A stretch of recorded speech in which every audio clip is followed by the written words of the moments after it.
പാലപ്പെട്ടിയിൽ വീട് അടിച്ചു തകർത്ത സംഭവം കാപ്പ കേസ് പ്രതികൾ ഉൾപ്പെടെ 5 പേർ പോലീസ് പിടിയിലായി.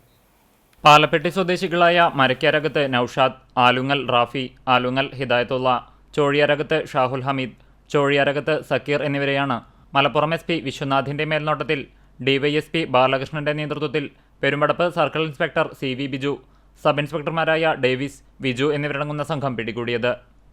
കഴിഞ്ഞ 21-ാം തീയതി ഉച്ചയോടെയാണ് മരക്കാരകത്ത് ഷംസുദ്ദീന്റെ തറവാട്ടു വീട്ടിൽ അതിക്രമിച്ചു കയറി വീടും സമീപത്തു നിർത്തിയിട്ടിരുന്ന കാറും അടിച്ചു തകർത്തത്. ലക്ഷങ്ങളുടെ നാശനഷ്ടമാണ് ഉണ്ടായത്.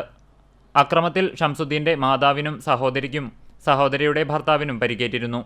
സംഭവത്തിനു ശേഷം പ്രതികൾ ഒളിവിൽ പോവുകയായിരുന്നു. സംഭവത്തിൽ ഇനിയും 2 പേരെ കൂടി പിടികൂടാനുണ്ട്. പോലീസ് പിടികൂടിയ പ്രതി ഹിദായത്തുള്ളയും ഒളിവിൽ കഴിയുന്ന ഒരു പ്രതിയും കാപ്പ കേസ് പ്രതികളാണ്. ആലുങ്ങൽ റാഫി ഗുണ്ടാ പട്ടികയിലുള്ള വ്യക്തിയാണെന്നും പോലീസ് പറഞ്ഞു.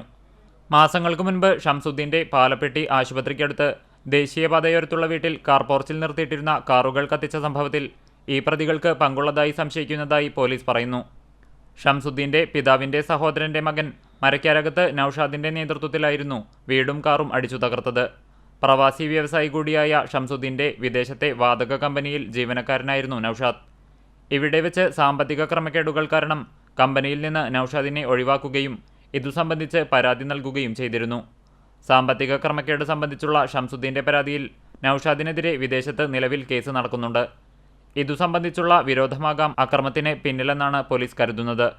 മറ്റു പ്രതികൾക്കായുള്ള തിരച്ചിൽ ഊർജിതമാക്കിയതായി പോലീസ് പറഞ്ഞു. പ്രതികളെ പിടികൂടുന്നതിന് പെരുമ്പടപ്പ് പോലീസ് സ്റ്റേഷനിലെ സിവിൽ പോലീസ് ഓഫീസർമാരായ K ഉദയകുമാർ, വിഷ്ണു നാരായണൻ, ജെറോം, ഗിരീഷ്, ശ്രീകുമാർ എന്നിവരും സംഘത്തിലുണ്ടായിരുന്നു.